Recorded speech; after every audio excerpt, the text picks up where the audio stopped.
be back in Wisconsin. Good afternoon, everyone. Good afternoon. Can we please give it up for Dr. Domeyer-Klensky for just all she has done and her incredible courage. I had the joy of spending some time with her backstage. You really are fantastic. And of course, it is good to be with my dear friend Tammy Baldwin. She was here earlier today, but she had to go back to Washington for some important votes.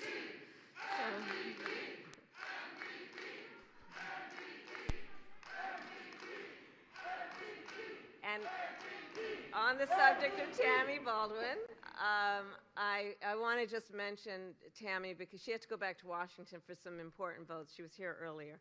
But I will say, Wisconsin, that you have in her an extraordinary leader. I had the privilege of spending time with her when I was in the Senate. Tammy is always fighting for the people of Wisconsin. And so can we please applaud her for what she does? Thank you. And moving on, I want to say that, you know, when we look at where we are as a country, we do need those elected leaders among the leaders who are here. For example, Congresswoman Gwen Moore is here, another member of Congress, and all of the state and local leaders who are here. I want to thank you all for the work that you do to uphold one of our nation's highest ideals, the ideal of freedom. Freedom, I believe, is fundamental to the promise of America. Freedom of speech, freedom of worship, freedom of assembly, the freedom to vote. In America, freedom is not to be given. It is not to be bestowed. It is ours by right. By right. And that includes the freedom to make decisions about one's own body, not the government telling you what to do. 51 years ago today, in the case of Roe v. Wade, the United States Supreme Court recognized the fundamental constitutional right to reproductive freedom. And for nearly half a century, Americans relied on the freedoms protected by Roe. However, 19 months ago, the highest court in our land, the Court of Thurgood and RBG, took a constitutional right from the people of America, from the women of America. And now, on the 51st anniversary of Roe, we speak of it in the past tense. In the last 19 months, in states across our nation, extremists have proposed and passed laws that criminalize doctors and punish women. Laws that threaten doctors and nurses with prison time, even for life, simply for providing health care. Laws that in some states make no exception even for rape and incest. Now, many of you know I started my career as a prosecutor, specializing in crimes against women and children. What you may not know is one of the reasons why.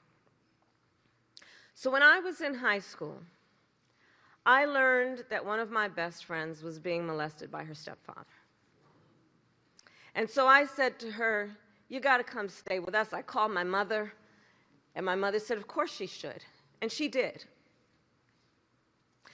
So the idea that someone who survives a crime that is violence to their body, a violation to their body, and then would not have the authority to decide what happens to their body next, that's immoral. It's immoral.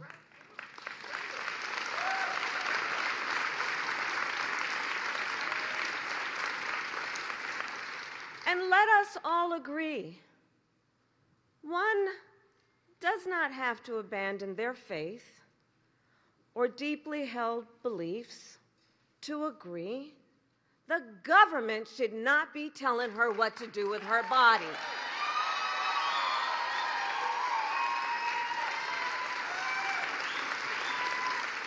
If she chooses, she will consult her pastor, her priest, her rabbi, her imam, but not the government telling her what to do. This is, in fact, a healthcare crisis. And there is nothing about this that is hypothetical. Today in America, 1 in 3 women of reproductive age live in a state with an abortion ban. 1 in 3. And let us understand what that really means for people across our nation. Let us understand the horrific reality that women are facing every single day since Roe was overturned. I have met women who have had miscarriages in toilets because they were refused care. I met a woman who went to the emergency room during a miscarriage and was turned away because the doctors were afraid they'd be thrown in jail for giving care. And it was only when she developed sepsis that they gave her the care she needed. We know that the majority of women who have abortions are mothers. If they live in a state with an abortion ban and they need to travel to receive care, God help her if she does not have paid leave or affordable child care. God help them if they don't have the savings to buy a bus, a train, or a plane ticket, or to book a hotel room. And while these extremists say they are motivated by the health and well-being of women and children, in reality, they ignore the crisis of maternal mortality. The top 10 states with the highest rates of maternal mortality all have abortion bans. The hypocrisy abounds. And let us be clear about what they're up to.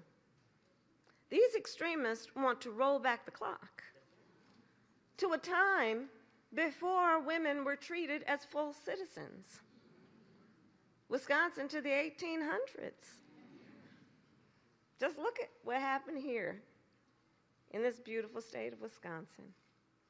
After Roe was dismantled, extremists evoked a law from 1849 to stop abortion in this state. 1849, before women could vote, before women could hold elected office, before many women could even own property, in a state whose motto is forward. These extremists are trying to take us backward. Well, we're not having that. We're not having that.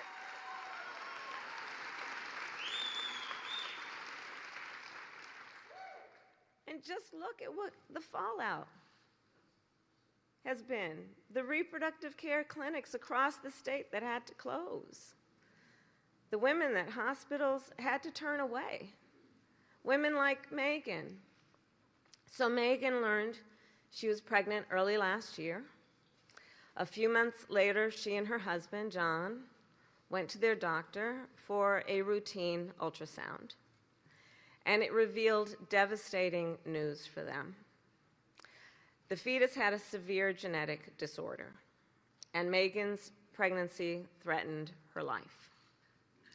But because of that 1849 law, Megan's doctor could not provide a life-saving abortion unless he found 2 other physicians to sign off.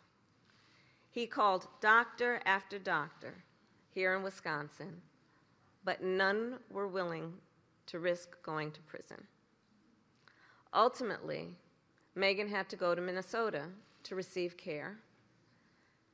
She had to leave the state where she calls home to save her life. Thankfully, late last year, a judge declared that this 1849 law did not apply to abortion, and some clinics in Wisconsin have since reopened. But that does not undo or heal the incredible pain that women like Megan have endured. Megan and her husband, John, are here with us today, and in front of all the friends, let us applaud them for their courage. And I thank them for the time that I had with them today. Can we please applaud them?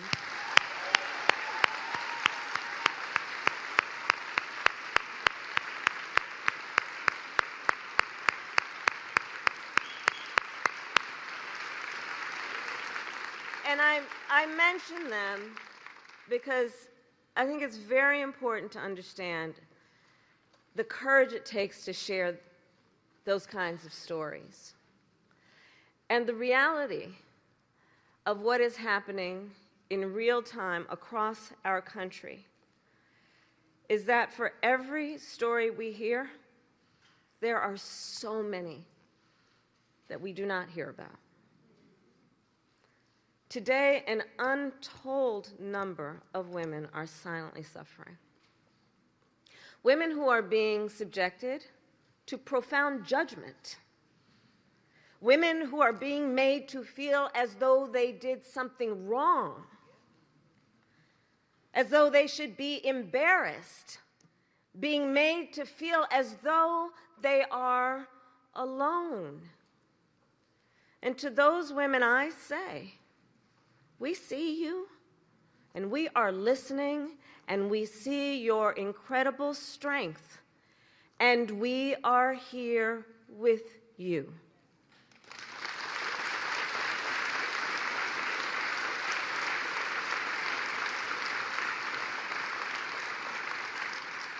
And so as we face this crisis, as we are clear-eyed about the harm, let us also understand who is responsible.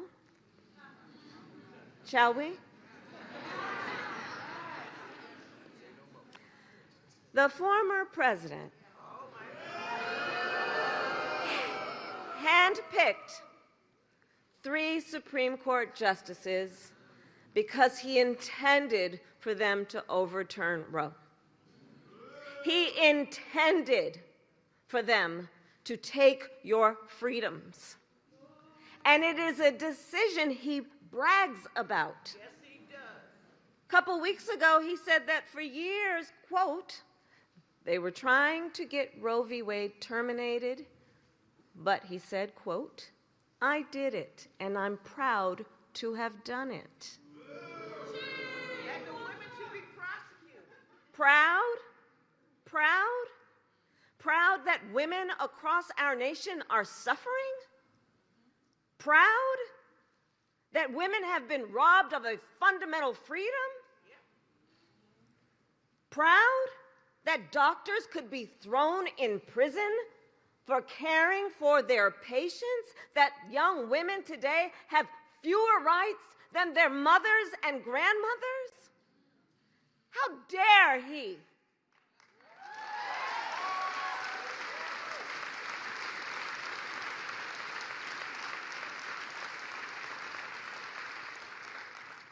And the extremists are not done.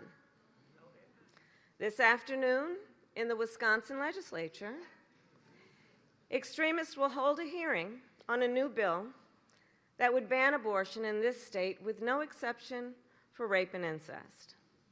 And in the United States Congress, extremists are trying to pass a national abortion ban, to outlaw abortion in every single state. But what they need to know is that if Congress passes a national abortion ban, President Joe Biden will veto it.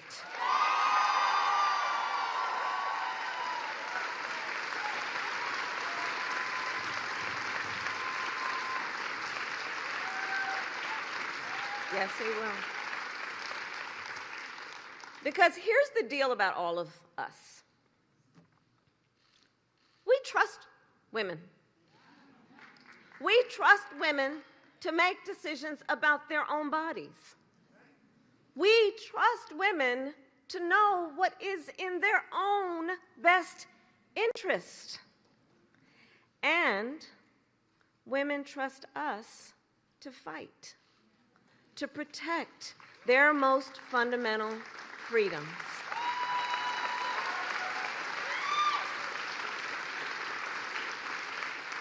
And it is going to take all of us. It is going to take all of us.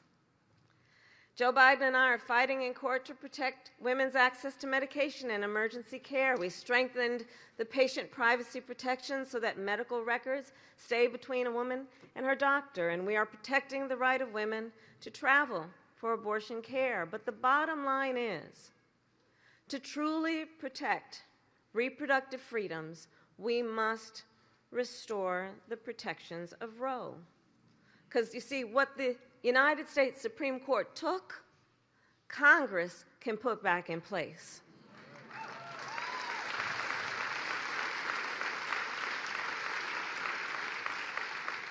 So we need a majority of leaders in Congress who simply agree, here's the thing, simply agree that the government should not be making those personal decisions for folks. And when Congress passes a law that puts back the protections of Roe, Joe Biden will sign it.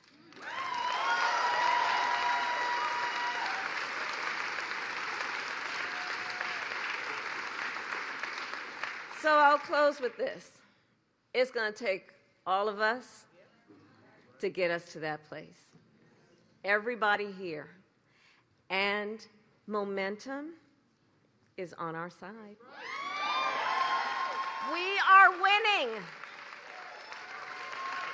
Since Roe was overturned, every time reproductive freedom has been on the ballot, the people of America have voted for freedom. From Kansas to California to Kentucky, in Michigan, Montana, Vermont, and Ohio, the people of America have voted for freedom. And not by a little, by overwhelming margins. Proving also this is not a partisan issue. Tens of millions of Americans in red states and blue, including here in Wisconsin, marched to the polls in defense of fundamental freedoms. So I say, the voice of the people has been heard, and it will be heard. And then I finally ask, today, Wisconsin, are you ready to make your voices heard? Do we trust women? Do we believe in reproductive freedom? Do we believe in the promise of America? And are we ready to fight for it? And when we fight, we win. God bless you. God bless the United States of America.